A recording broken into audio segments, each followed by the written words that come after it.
తొలుత అవిఘ్నమస్తనుచు ధూర్జటి నందన నీకు మృక్కెదన్ ఫలితము సేయుమయ్యా నిను ప్రార్థన చేసెదయే కదంత నావల పలిచేతి ఘంటమున వాక్కున నెప్పుడు పాయకుండు మీ తలపున నిన్ను వేడెదను నా తలపున నిన్ను వేడెదను దైవగణాధిపలోకనాయక నారాయణం నమస్కృత్య నరం చైవ నరోత్తమం దేవీం సరస్వతీం వ్యాసం తతో జయముదీరయేత్ సచ్చిదానందరూపాయ విశ్వోత్పత్యాదిహేతవే తాపత్రయ వినాశాయ శ్రీకృష్ణాయ వయం నుమః.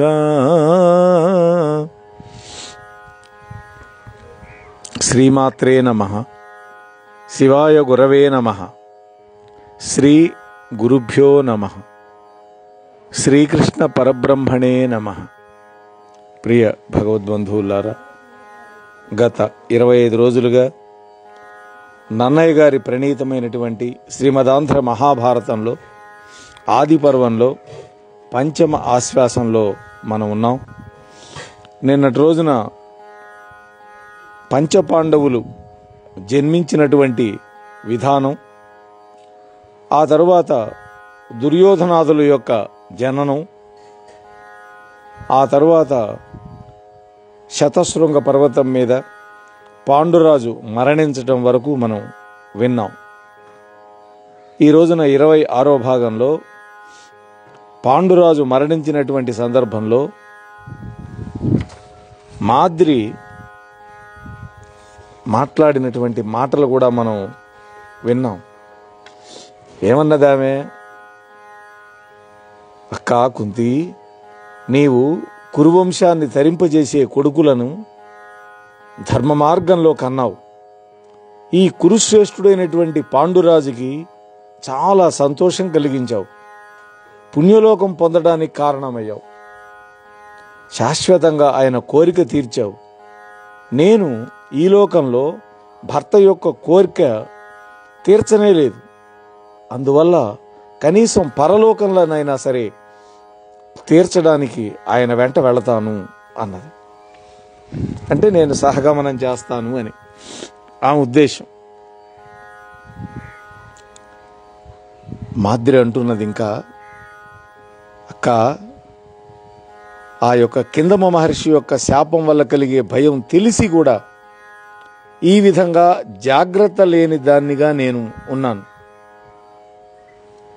నేను ఇక్కడ ఉండి కొడుకులను కాపాడలేను. ఎందుకంటే నీ అంత సమదృష్టి నాకు లేదు.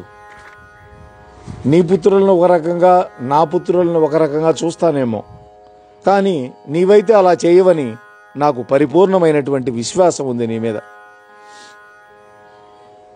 నన్ను అడ్డుకోవద్దు అక్కయ్య. జాగ్రత్తతో నీవే కొడుకులను కాపాడు. ఈ 5 బిడ్డలని నీవే తల్లి అయి కాపాడు అని కుంతీదేవికి చెప్పింది. అనేక మంది మహర్షులకి మ్రొక్కి భర్త వంశంతో పాటు, భర్త శవంతో పాటు తాను కూడా చితెక్కి మంటలలో మాద్రి ప్రాణాలు విడిచిపెట్టింది. ఆ తర్వాత మహామునులందరూ కూడా ఆ మాద్రి పాండురాజుల యొక్క అస్థులని సేకరించారు. దీన్నే అస్థి సంచయనము అంటాం. దహనం చేసినటువంటి మరుసటి రోజు చేస్తారు. కుంతీదేవిని, ఆమె కొడుకులని కూడా ఓదార్చారు ఆ మహర్షులు. కిందముడు శాపం ఇచ్చే సందర్భంలో ఒక మాట అన్నాడు. నేను కూడా చెప్పాను, మీరు మరిచిపోయి ఉంటారని నేను అనుకోను. శాపం ప్రకారం పాండురాజు ఏ భార్యతో అయితే క్రీడింపబోతాడో ఆమె కూడా చనిపోతుంది అని ఆయన శాపవాక్కులో ఉన్నది. 2వ భాగం అది శాపవాక్కులు. మొదటి భాగం, నువ్వు నీ భార్యను కూడినప్పుడు చస్తావు. ఏ భార్యతో కూడటానికి ప్రయత్నిస్తావో ఆ భార్య కూడా మరణిస్తుంది అని శాపం. అది ఇక్కడ నిజమైంది. ఇది మనం గమనించాలి. అప్పుడు ఆ మునులందరూ కూడా అంటున్నారు, ధరణీ రాజ్య విభూతియు పరిజనులను బాంధవులను ప్రజ విడిచి తపశ్చరణ తపస్సుల తనకు శరణంబని నమ్మి పాండు జనపతి నెమ్మిన్. ఆ మునులందరూ కూడా సమావేశమైనారు. ఆ దహన కార్యక్రమం అయిపోయిన తర్వాత, సంచయనం అయిపోయిన తర్వాత, ఈ పాండురాజు రాజ్య సంపదని, సేవకులని, చుట్టాలని, ప్రజలను విడిచిపెట్టి తపస్సు చేసే ఋషులు మాత్రమే తనకు దిక్కని నమ్మి ఈ శతశృంగ పర్వతం మీద నిశ్చింతగా ఉంటున్నాడు. కొడుకుల నిందరకిల్లడయిడి పరలోకమున కరిగే నెడసేయక ఇప్పుడ వీరల కురువృద్ధుల కడకు కొనిపోవలయు గజపురమునకు. ఈ కొడుకులందరినీ, ఈ 5 కొడుకుల్ని మనకు అప్పగించాడు ఈ పాండురాజు. స్వర్గానికి వెళ్ళిపోయాడు. మనం ఇప్పుడు ఆలస్యం చేయకుండా ఈ పాండవులని, వాళ్ళ తల్లి అయినటువంటి కుంతీదేవిని హస్తినాపురంలో కురువంశంలోని పెద్దవాళ్ళ దగ్గరికి తీసుకుపోవాలి. అంటే కురువృద్ధుల దగ్గరికి తీసుకెళ్ళి వాళ్ళకు అప్పగించాలి అనుకున్నారు. పాండురాజు పరలోకగతుడైనాడు కాబట్టి అతడి వంశానికి వారసులైనటువంటి కొడుకులని ఆ వంశంలోని పెద్దలకు అప్పచెప్పడం న్యాయం. అందుకని ఋషులు ధర్మబుద్ధితోటి తమకు ఆ కర్తవ్యం ఉన్నది అని భావించడం ఇక్కడ మానవ సంబంధాలలో ఉండదగినటువంటి ఒక మహనీయ లక్షణంగా కావ్యం ఉపదేశిస్తోంది. అందుకని భారతంలో ఉన్నదే ఎక్కడైనా ఉంది, భారతంలో లేనిది ప్రపంచంలో ఎక్కడా లేదు అని వ్యాసుడు అన్నాడు. అటువంటి మహాభారతం. మునులు పాండవులని, కుంతీదేవిని వెంట పెట్టుకొని హస్తినాపురానికి తీసుకొచ్చి ధృతరాష్ట్రుడికి ఒప్పగించేటటువంటి ఘట్టాన్ని అందుకుంటున్నారు నన్నయ్య గారు.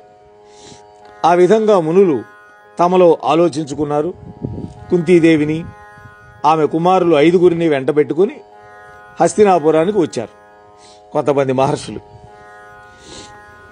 ఆ సమయంలో వీళ్ళను చూసి ప్రజలు అనుకుంటున్నారు, నగరంలోకి వచ్చినటువంటి ఈ పాండుపుత్రులని, పాండురాజు పట్టమహిషి అయినటువంటి కుంతీదేవిని చూచి, సురల వరప్రసాదమున చూవే సుపుత్రుల పాండురాజు భాసురముగగాంచే తత్సుతుల చూతము రండని పౌరులెల్ల ఒండొరులకు చెప్పుచున్ తెరలి ఒండొరులన్ కడవంగ వచ్చి చూచిరి భుజ విక్రమాధారిత సింహకిశోరుల పాండవేయులన్.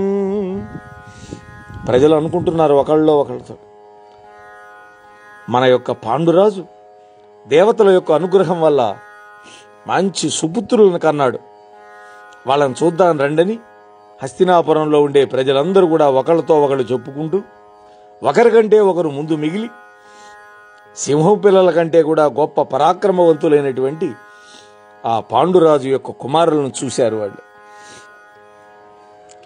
వాస్తవానికి హస్తినాపురానికి దూరమై చాలా కాలంగా అడవుల్లో పాండురాజు ఉంటున్నాడు. ఆ నగరంలో, రాజ్యంలో, ప్రజలలో అతనికి ఉన్న పలుకుబడి, గౌరవం ఈ పద్యంలో నన్నయ్య గారు చెబుతున్నాడు. ఇక్కడ పాండవేయులన్ అన్నటువంటి చివర విశేషణం తండ్రికి తగ్గ తనయులు అనేటువంటి భావం ప్రజలందరికీ కలిగిందని నన్నయ్య గారు ధ్వనింపజేస్తున్నాడు. ఇంకా అనుకుంటున్నారు ప్రజలు, వీరలు దైవశక్తి ప్రభవించిన వారగుటేమి సంధియంబు ఈ రమణీయ కాంతి ఉపమింపగ వేల్పులకారే ఇట్టి ఆకార విశేష సంపద ప్రకాశిత తేజము పేర్మిజూడ సాధారణమర్చులే అని ముదంబున పౌరులు తమ్ము చూడగన్. వీళ్ళందరూ కూడా దైవశక్తి వలనటువంటి పుట్టినటువంటి వాళ్ళు కావడంలో సందేహమే ఉంది. లేకపోతే ఈ మనోహరమైనటువంటి కాంతిని పోల్చి చూస్తే వీళ్ళు ఖచ్చితంగా దేవతలే అని అర్థమవుతోంది. ఈ విధమైనటువంటి రూప సంపద, తేజస్సు సామాన్య మానవులకు ఎక్కడైనా ఉంటాయా అని పౌరులు తమను సంతోషంతో చూస్తూ ఉన్నారు ఆ పిల్లల్ని. ఇక్కడ పాండవులను చూడాలన్నటువంటి ప్రజల ఆసక్తిని మొదటి పద్యంలో చెప్పాడు నన్నయ్య గారు.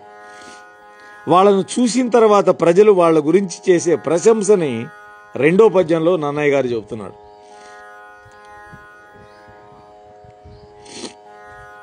అంటే ఇక్కడ ఏమిటి అంటే పాండురాజు తర్వాత పాండవులే హస్తినాపురానికి ప్రభువులు అనేటువంటి ధ్వని వచ్చేటట్టుగా ఉన్నది.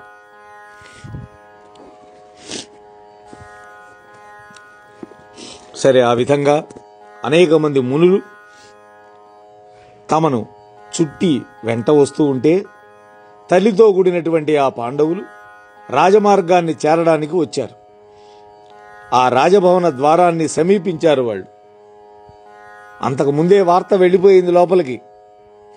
ఇలా పాండురాజు యొక్క 5 కొడుకులు వాళ్ళ తల్లి కుంతీదేవి వచ్చారు అని.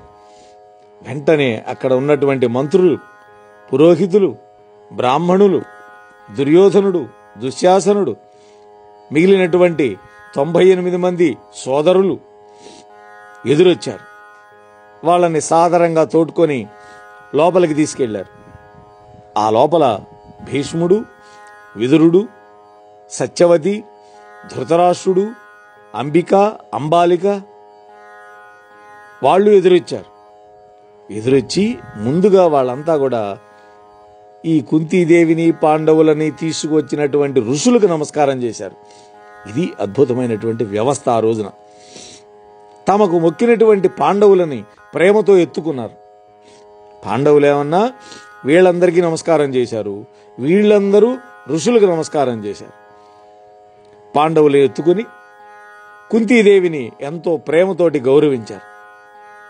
పాండురాజు యొక్క మరణానికి పెద్దగా దుఃఖిస్తున్నటువంటి విదురుడు, ధృతరాష్ట్రుడు గాంధారిని కూడా ఓదార్చారు. ఎవరు? ఆ మునులలో పెద్దవాడైనటువంటి ఒక మహాముని. మిగతా మునులందరి అనుమతితోటి ఈ విధంగా మాట్లాడాడు. ఇక్కడ ఒక రాజకుటుంబ సభ్యులు ఆహ్వానించే తీరును ఈ యొక్క వచనంలో వర్ణించారు నన్నయ్య గారు. ప్రజాపరిషత్తులలో సామూహికంగా రాజుగారిని దర్శించే సందర్భంలో కూడా అందరూ మాట్లాడకుండా అందరిలో అనుమతింపబడినటువంటి ప్రతినిధులే మాట్లాడే సాంఘిక సంప్రదాయం ఇక్కడ ఆ వృద్ధ తాపసి మాట్లాడటంలో మనకి కనిపిస్తోంది. ఆ వృద్ధ తాపసి ఈ విధంగా అంటున్నాడు అక్కడున్న వాళ్ళతోటి. భాను నిపుండు పాండు జనపాలుడు ఘోర తపంబు చేసి ధర్మ అనిల వాసవాస్వినుల దైనవరంబున శక్మి పేర్మితో ఈ నరనాథనందనుల నేవుర వంశవృద్ధి పొంటే పంచానన సత్ఫులన్ బడసే ఆశత శృంగ మహానగంబున. ఓ మహాత్ములారా, సూర్యుడితో సమానమైనటువంటి తేజస్సు కలిగినటువంటి పాండురాజు శతశృంగ పర్వతం మీద చాలా కాలం తపస్సు చేశాడు. యముడు, వాయుదేవుడు, దేవేంద్రుడు, అశ్వినీ దేవతల యొక్క వరప్రసాదంతో వంశాభివృద్ధి కోసం సింహాల వంటి బలపరాక్రమవంతులైనటువంటి ఈ 5 కొడుకులను కన్నాడయ్యా అని వాళ్లే చెప్పారు ఋషులు. కుంతీదేవి చెప్పల, దేవతల వరం వల్ల వీళ్ళు పుట్టారని మహర్షులు చెప్పారు. ఇంకా ఎవడు నమ్మకుండా ఉండే అవకాశమే లేదుగా. ఈ పద్య రచనలో అర్థవ్యక్తి అనేటువంటి గుణం సార్థకంగా ఉంది. వృద్ధ తపస్వి మాట్లాడినటువంటి మాటలలో వంశాభివృద్ధి కోసం పాండురాజు దేవతల యొక్క వరాలతోటి కొడుకులను ఏ విధంగా పొందాడో ఇక్కడ ప్రతిపద సార్థకంగా వివరించాడు ఆ వృద్ధ తాపసి. పాండురాజు ఘోరమైనటువంటి తపస్సు చేసి సూర్యుడిలాగా ప్రకాశించాడు. దానికి దేవతలు మెచ్చుకొని వరాలుగా ఈ కొడుకులనిచ్చారు, ఈ 5 మందిని. అరణ్యంలో పుట్టి పెరిగినటువంటి పాండవులు సింహసత్వులుగా శ్రేష్ఠులు అనిపించుకున్నారు. దీనికి శతశృంగాలతో కూడుకున్నటువంటి ఆ పర్వతం మీద వేలాది మునులు సాక్ష్యం అని ప్రత్యక్ష ప్రమాణంగా పాండవులను పరిచయం చేశాడు ఆ వృద్ధుడైనటువంటి తపస్వి. ఇంకా అంటున్నాడు ఆ ముని, త్రిదశాధినాథ సదృశుడు త్రిదశాలయమునకు మాద్రిదేవియు తాను ముదమొనర నరిగెనేటికి 17 నాడు దురిత బంధచ్యుతుడై. దేవేంద్రుడితో సమానమైనటువంటి పాండురాజు తన భార్య అయినటువంటి మాద్రీదేవితోటి పాపబంధాలను విడిచిపెట్టి 17 రోజుల క్రితం స్వర్గానికి వెళ్ళిపోయినాడు. అంటే మరణించాడు అని చాలా సున్నితంగా చెప్పాడు. అంటే ఇక్కడ మాద్రి పాండురాజులు మరణించారు అని వాచ్యంగా చెప్పకుండా స్వర్గస్థులైనారని పౌరుష్యం లేనట్టుగా ముని చెప్పడంలో సౌకుమార్యం అనేటువంటి శబ్దగుణం పోషించాడు. మనం కూడా స్వర్గస్థులైనారు అంటాం ఎవరైనా చనిపోతే, అంతేగాని చచ్చాడని అట్లా మనం కొంచెం ముతగా మాట్లాడం. ఇక్కడ అలాగే మాట్లాడాడు ఆయన. ఉత్తమ సంతానం వల్ల పాండురాజుకు ఉత్తమ గతి అంటే స్వర్గలోక ప్రాప్తి లభించిందని ఇక్కడ వ్యంగ్యం. భూలోకంలో ఇంద్రుడిలాగా బతికినటువంటి పాండురాజు స్వర్గానికి వెళ్ళేటప్పుడు ఇంద్రుడికి భార్య అయినటువంటి శచీదేవితో ఎట్లా అయితే ఇంద్రుడు వెళతాడో అలాగే మాద్రీదేవి సహితంగా వెళ్ళాడు అని సతీ సమేతుడై స్వర్గగమనం చేసినటువంటి పాండురాజు పాపబంధాలన్నీ తెగిపోవటం వల్ల శాశ్వత స్వర్గలోకావాప్తిని పొందాడు అని ఇక్కడ వస్తుధ్వని. ఇంకొక మాట మాట్లాడుతున్నాడు. కమనీయలీలనొక్కట అమరపురంబునకు చనిన అయ్యిరువుర అంగములివి పితృమేధ విధి క్రమమొనరగ సంస్కరింప గడగుడు వీనిల్. ఓ మహాత్ములారా, ఆ విధంగా మాద్రి పాండురాజు ఇద్దరూ కలిసి ఒక్కటిగా స్వర్గానికి వెళ్ళారు. ఆ ఇద్దరి యొక్క అస్థికలివి. కాబట్టి ఈ అస్థికలు మీరు గ్రహించి వాళ్ళిద్దరికీ కూడా ఉత్తర క్రియలు శాస్త్రోక్తంగా జరిపించండి. వీటిని సంస్కరించడానికి ప్రయత్నం చేయండి. ఈ అస్థికలని సంస్కరించాలి. ముందు వేటితోటి? ఆవు పాలతోటి సంస్కారం చేస్తారు నదిలో కలిపే ముందర. ఆ తరువాత మంత్రయుక్తంగా గంగలోనో కృష్ణలోనో గోదావరిలోనో ఎవరికి ఏ నది దగ్గరగా ఉంటే ఆ నదిలో నిమజ్జనం చేస్తారు అస్థులు. అప్పుడు ఆ చనిపోయినటువంటి వ్యక్తికి ఉత్తమ గతులు కలుగుతాయి అని మన వాళ్ళు నమ్ముతారు. శాస్త్రం అదే చెప్పింది. మహాత్ములారా, ఈ కుంతీదేవి కూడా భర్తతో సమాగమం చేయడానికి పూనుకున్నది. అయితే ఋషులు ఆ మాద్రీదేవి ప్రార్థించడం వల్ల కొడుకులను రక్షించడానికి బతికి ఉన్నది. లేకపోతే ఈమె కూడా ఆ చితిలో పడి శరీరాన్ని విడిచిపెట్టి ఉండేది. ఈ కొడుకులున్నారు, ఈ 5 కురువంశాన్ని వృద్ధి చేస్తారు. వీళ్ళు దేవతా స్వరూపులు. యుధిష్ఠిరుడు, భీముడు, అర్జునుడు, నకుల సహదేవులని దేవతల యొక్క ప్రభావం గల పేర్లను ధరించి ఉన్నటువంటి వాళ్ళు. వీళ్ళకి బ్రహ్మర్షులు ఉపనయనం చేశారు. చక్కగా వేదాధ్యయనం చేస్తూ పెరుగుతున్నారు అక్కడ. కురువంశంలో పెద్దలైనటువంటి మీరు వీళ్లను చేరదీయండి. ధర్మబుద్ధితో రక్షించండి అని చెప్పి ఆ మహామునులు అక్కడికక్కడే అంతర్ధానం అయిపోయినారు. చూడండి, అంత శక్తివంతులు వాళ్ళు, తపశక్తి అటువంటిది. ఆ తరువాత అప్పుడే అక్కడికి వచ్చినటువంటి వ్యాస మహర్షి, భీష్ముడు ధృతరాష్ట్రుడి యొక్క అనుమతితోటి ఈ విధంగా మాట్లాడుతున్నారు. ధృతరాష్ట్రుడి యొక్క అనుమతి ఎందుకు? ధృతరాష్ట్రుడే రాజు కాబట్టి, భీష్ముడు పెద్దవాడైనప్పటికీ కూడా, విదురుడు మంత్రి అయినప్పటికీ కూడా రాజుగారి అనుమతి లేకుండా మాట్లాడకూడదు. అందుకని ఇక్కడ శతశృంగ పర్వతంలో జరిగినటువంటి వృత్తాంతం అంతా కూడా వృద్ధముని వల్ల సంగ్రహంగా చెప్పించాడు నన్నయ్య గారు. హస్తినాపుర కథకు ఒక సంబంధాన్ని పునరుద్ధరించాడు. భర్తతో పాటు సహగమనం చేస్తానని మాద్రి చెప్పిన మాటలే పూర్వకథలో ఉన్నాయి. మొట్టమొదటి అదే చెప్పాడు. ఆ తరువాత కుంతి తాను కూడా సహగమనానికి సిద్ధమైనట్లుగా, మాద్రే కాకుండా మునిగణాలు కూడా ఆమెకు నచ్చజెప్పినట్లుగా, పుత్రుల యొక్క రక్షణ కోసం బతకమని బోధించారు అనేటువంటి వివరణం ఇక్కడ ఇచ్చారు నాన్నయ్య గారు. సమయ సందర్భాలు ఎరిగి కథార్థాలను ఉత్కంఠాహవంగా కూర్చటం అనేది ప్రసన్న కథా కలితార్థయుక్తికి ఒక తార్కాణం. అందుకని అలా చెప్తారు. అప్పుడు ధర్మజ్ఞుడైనటువంటి విదురుడు పితృయజ్ఞ విధానం చక్కగా తెలిసినటువంటి బ్రాహ్మణులను పిలిపించాడు. వాళ్ళు చెప్పినటువంటి ప్రకారం చాలా వైభవంగా మహాపవిత్రమైనటువంటి ఒక స్థలంలో ఆ అస్థికలకు సంస్కారం జరిపించాడు. ముందుగా పుణ్యహోమంతో, జల తర్పణాలతోటి శ్రార్థకర్మను చేయించాడు. సద్బ్రాహ్మణులకు అగ్రహారాలు, వస్త్రాలు, ఆభరణాలు, పడకలు, ఆసనాలు, గొడుగులు, గోవులు, గుర్రాలు, ఏనుగులు మొదలైనటువంటి వాటన్నిటినీ దానాలుగా ఇప్పించారు.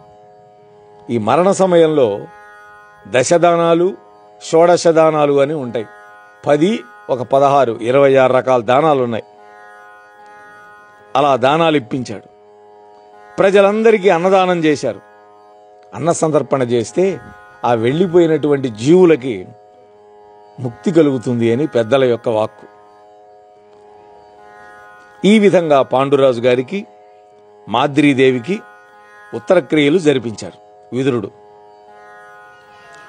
ఆ తరువాత వ్యాస మహర్షి అందరినీ ఓదార్చాడు.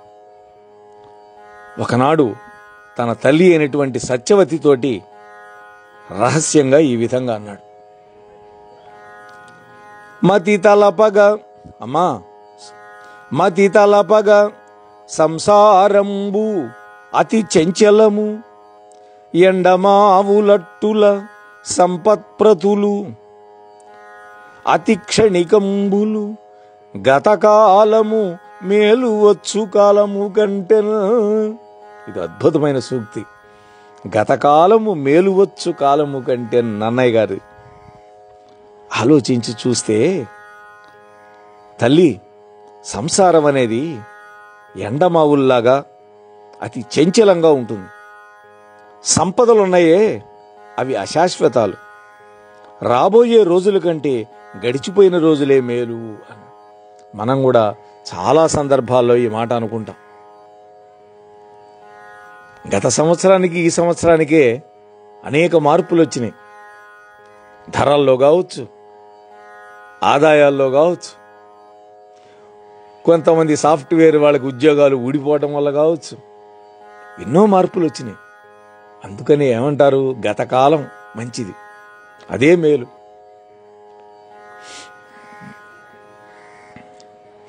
ఇక్కడ అతి ప్రసిద్ధమైనటువంటి నన్నయ్య సూక్తుల్లో ఇది ఒకటి. ఏ యుగంలోనైనా, ఏ కాలంలోనైనా, ఎవ్వరికైనా కూడా ఇది సత్యం అనిపిస్తుంది. వ్యాసుడు అంటున్నాడు తల్లితోటి, క్రూరులు, విలుప్త ధర్మాచారులు, ధృతరాష్ట్రసుతులు, అసద్వృత్తులు, నిష్కారణ వైరులు, వీరల కారణమున ఎగ్గు పుట్టు కౌరవ్యులకు. అమ్మా, ఈ ధృతరాష్ట్రుడు కొడుకులున్నారే, వాళ్ళు పరమ దుర్మార్గులు. కారణం లేకుండానే వైరం వహించేవాళ్ళు. వారి కారణంగా కౌరవ వంశానికి భవిష్యత్తులో కీడు కలుగుతుంది. దానిని వారించనటువంటి ధృతరాష్ట్రుడు ఫలితాన్ని తానే అనుభవిస్తాడు. కాబట్టి తల్లి, మీరు ఈ దారుణాన్ని చూడకుండా వీళ్ళందరినీ విడిచిపెట్టి తపోవనానికి వెళ్ళిపోయింది వానప్రస్థులుగా అని చెప్పి వెళ్ళిపోయాడు. సత్యవతీదేవి కూడా కుమారుడైనటువంటి ద్రష్ట అయినటువంటి వ్యాస మహర్షి యొక్క ఉపదేశాన్ని భీష్ముడికి విదురుడికి చెప్పింది. వెంటనే ఇద్దరు కోడళ్ళని పిలిపించింది, అంబిక అంబాలిక. వాళ్ళిద్దరినీ తన వెంట పెట్టుకుంది. వాళ్ళు కూడా అత్తగారిని అనుసరించారు. అంతేగాని మా కొడుకుల యొక్క వైభవం చూడాలి, మేము ఇక్కడే ఉంటామని అనలా. వాళ్ళు ఎంత గొప్ప కోడళ్ళో చూడండి.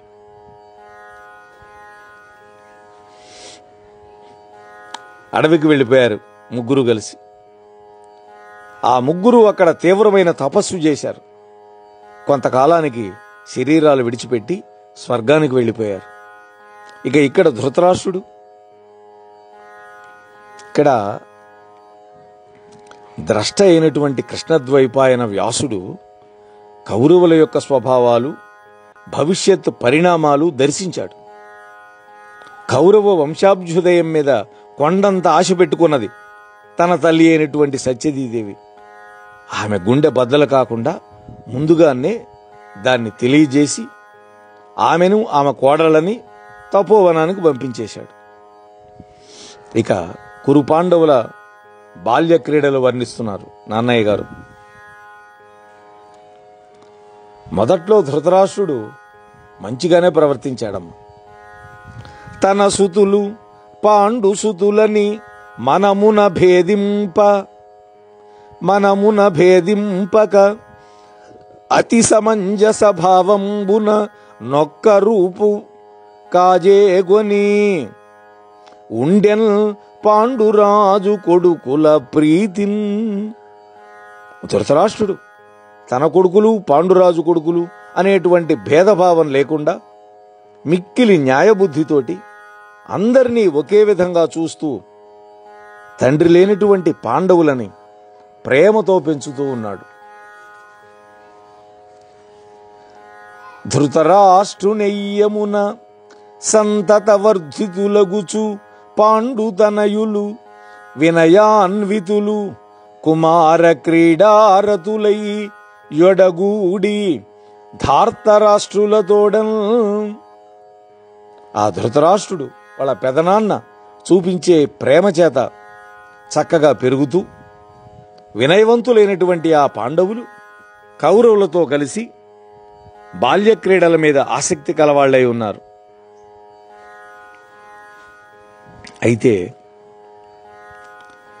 గుండ్రంగా తిరిగే ఆటలాడేటప్పుడు, కొట్టుకునే ఆటలాడేటప్పుడు, వేగంగా పరిగెత్తేటప్పుడు, ఒకళ్ళకొకళ్ళతో పెనుగులాడేటప్పుడు, అపారమైనటువంటి బల సంపదని ప్రదర్శించేటప్పుడు గర్వంతో ఉన్నటువంటి రాజకుమారులు అంతా కూడా భీముడి కంటే తక్కువైపోతున్నారు.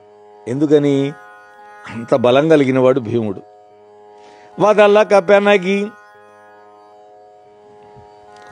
పదుండ్రంబదియేవుర నొక్క పెట్టి పట్టి ధరిత్రి చెదరబడవైచి పవనజుడు అడయుండై వీపు తొలియనందర నీడ్చు. ఇక్కడే వచ్చింది సమస్య అంతా. భీముడికి అపారమైన బలం ఉంది. చెప్పుకున్నాం మనం.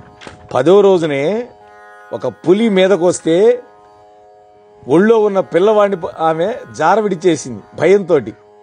అప్పుడు ఆ పిల్లవాడు ఒక బండరాయి మీద పడితే ఆ బండరాయి పిండి అయిపోయింది. అటువంటి బలం గలవాడని మనం చెప్పుకున్నాం భీముడు. ఈ భీముడు ఏం చేసేవాట? వదలకుండా పోరాడేవాడు. 10 మందిని 15 మందిని చంకల్లో ఇరికించి పట్టుకునేవాడు. నేల మీద చల్లా చెదురుగా పడేసేవాళ్ళు. భీముడు దయ లేకుండా అందరి వీపుల చర్మాలు లేచిపోయేటగా నేల మీద పడేసి ఈడ్చి పడేసేవాడు. ఇంకా ఏం చేసేవాడు? కూడి జలక్రీడలాడుచో కడగి ఆ ధృతరాష్ట్రతనయుల అతుల శక్తి లెక్కించియు పదుండ్రనొక్కొక్క భుజమున నెక్కించుకొని వారి యుక్కడంగ క్రంచర నీరిలో ముంచుచునెత్తుచు కారించి తీరంబు చేరబెట్టు కోరి ఫలార్థులై వారల ఎక్కిన మ్రాకుల మొదలుల వీకబట్టి వడి కదల్చు పండ్లు తడబడు వారలతోన ధరణి మీద దొరగుచుండ ఇట్టిపాట గాడ్పు పట్టిచే దుశ్శాసనాదులెల్లా బాధితాత్ములైరి. గాడ్పు పట్టి అన్నాడు ఇక్కడ.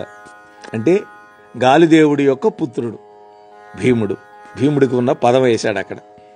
సరే, అందరూ కలిసి జలక్రీడలు ఆడేటప్పుడు భీముడు అపారమైనటువంటి బలంతో పూని ఆ ధృతరాష్ట్రుడి యొక్క కొడుకులని ఒక్కొక్క భుజం మీద 10 మందిని లెక్కబెట్టి ఎక్కించుకునేవాడు. వాళ్ళు బలం అణిగేటట్టుగా వేగంగా నీటిలో ముంచేవాడు వాళ్ళని. వాళ్ళు గిలగిలా కొట్టుకుంటుంటే ఒక్కసారి పైకి లేపేవాడు, చావకుండా గట్టు మీద పడేసేవాడు. వాళ్ళు పండ్లు కోసుకుందామని ఏదైనా చెట్టు మీదకి ఎక్కితే పరిగెత్తుకుంటూ ఆ చెట్టు దగ్గరికి వెళ్ళి ఆ చెట్టు మొదల్ని బలంగా ఊపేవాడు వేగంగా. వాళ్ళు ఆ చెట్టు మీద ఉన్నటువంటి పళ్ళు ఇద్దరు కూడా నేల మీద రాలిపడేవాళ్ళు. ఈ విధంగా దుశ్శాసనుడు మొదలైన వాళ్ళంతా కూడా భీముని చేత బాధింపబడుతూ ఉండేవాళ్ళు. ఒక విధంగా భీముడు బాల్యచేష్ట అని మనం సరిపెట్టుకున్న అవతల వాళ్ళు సరిపెట్టుకోవాలి. మోహనవాణి తెలుగు పోడ్కాస్ట్ ఛానల్ ని లైక్, షేర్, సబ్స్క్రైబ్ చేయండి. ప్రక్కనున్న గంటను మ్రోగించండి. మోహనవాణి.